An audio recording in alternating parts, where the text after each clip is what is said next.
ചെങ്ങായിമാരെ വൈകുന്നേരമായപ്പോൾ അവൻ്റെ ഒരു വിളി ഫുഡ് കഴിക്കാൻ പോകല്ലേ. കേട്ട പാടനെ ഞാൻ വണ്ടി എടുത്ത് കണ്ട് ചാടി ഇറങ്ങി. ടൗണിലാണ് എത്തിയേക്കും പറഞ്ഞു അവൻ്റെ പെരേക്കുള്ള ബ്രോസ്റ്റ് ഓർഡർ കൊടുക്കണമെന്ന്.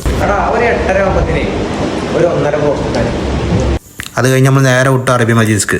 ഞാൻ പിന്നെ പ്രോ ക്യാമറമാൻ ആയതുകൊണ്ട് പേര് കറക്റ്റ് കിട്ടി കറൻ്റെ. ഇവർക്ക് പിന്നെ കണ്ണാടി കണ്ട അപ്പം മെയിനാണല്ലോ. പപ്പിച്ചില്ലേ മട്ടൻ വേണ്ട, ഇപ്പം മട്ടൻ കഴിക്കൂലോ, ഇവരും കഴിക്കൂല അത്രേ. ഞങ്ങൾക്ക് പിന്നെ വലിയൊരു ഇഷ്ടമല്ല അതിന്റെ പിന്നെ ഞാൻ റിച്ചാന്ന് കാണിക്കാൻ വേണ്ടി മട്ടൻ കഴിക്കും. ഓർഡർ കൊടുത്തതിന് ശേഷം അവർക്ക് കൈ കഴിയില്ല എന്നുള്ള ഓർമ്മ വന്നത്. കണ്ണാടി കണ്ട പുലിവിൽ കയ്യേക്കാൻ മറന്നിക്കാണ് മൂപ്പര്. കയ്യൊക്കെ പോയത്. അങ്ങനെ നമ്മൾ ഓർഡർ കൊടുത്ത സാധനം വന്ന്. അനക്ക് ചെസ്റ്റ് പീസ് അല്ലേ?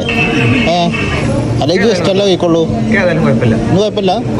എൻ്റെ ക്യാമറ ഓൺ ആയതുകൊണ്ടുള്ള മാന്യത നിങ്ങളിപ്പോൾ ഈ കണ്ടത്. ഓൻ പിന്നെ ബർക്കത്തുള്ള മനസ്സിലായതുകൊണ്ട് ഓനെ കൊണ്ട് കുറച്ച് ചോറാണ് ഇടിപ്പിച്ചേനെ.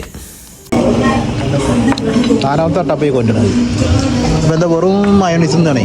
അങ്ങനെ അവിടുത്തെ കലാപരിപാടി കഴിഞ്ഞിറങ്ങി. ഓരോ വഴിക്ക് ബ്രോസ്റ്റിന് മേടിച്ച് കണ്ട് വീട്ടിൽ എത്തിയപ്പോൾ എൻ്റെ അമ്മ അടുത്ത പണി എടുത്ത്. ഉമ്മാക്കത് സെലിബ്രേറ്റ് ചെയ്തില്ല, മാങ്ങ കൊണ്ട് കൊടുക്കാൻ പറഞ്ഞു മൂത്ത പണിക്ക്. അങ്ങനെ ആവും കൊണ്ടുപോയി കൊടുത്ത് നേരെ പെരേക്കൊണ്ട് പോന്നു. അപ്പൊ ശരി.